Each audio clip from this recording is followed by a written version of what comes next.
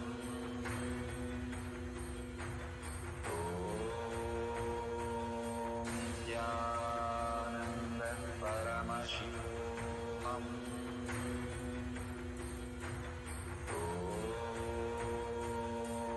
Nithyananda Paramashivoham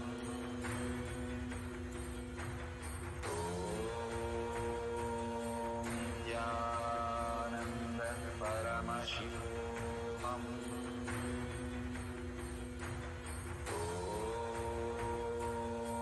Nithyananda Paramashivoham Nithyananda Paramashivoham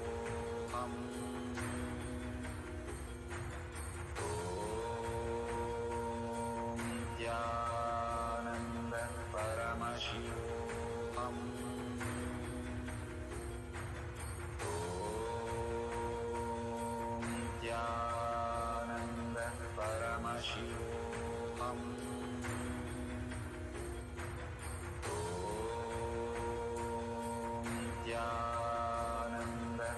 Paramashivoham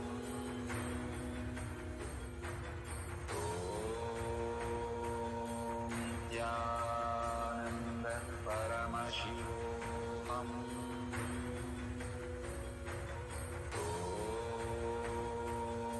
Nithyananda Paramashivoham Nithyananda Paramashivoham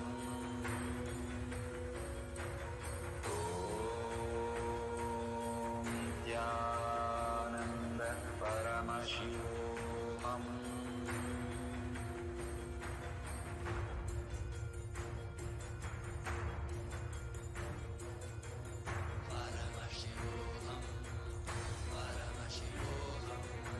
Let Paramashiva's third eye manifest in all our third eyes. Let the Amrita pour, let the Vani open up, manifest in all of us.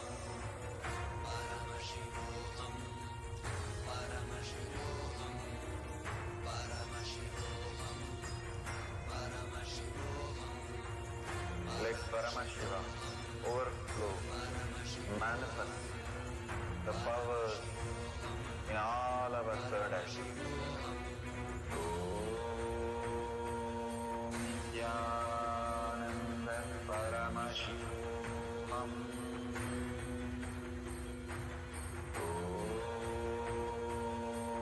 Nithyananda Paramashivoham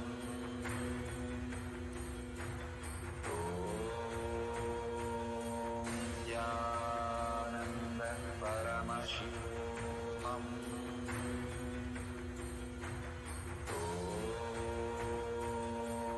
Nithyananda Paramashivoham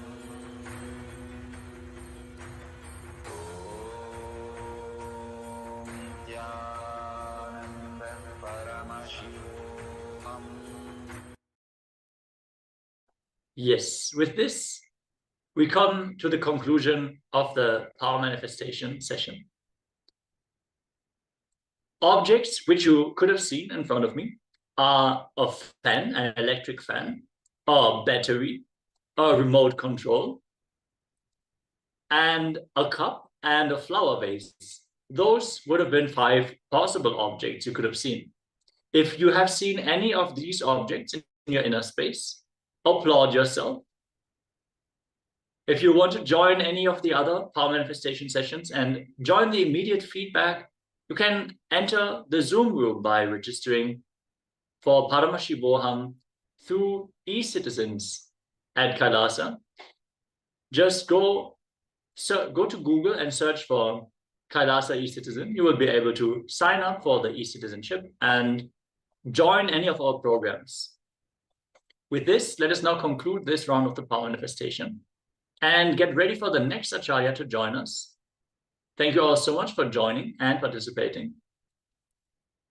Let's sit straight with our head, neck, and spine in a straight line. Join our hands in Namaskara Mudra as we chant the Purna Mantra.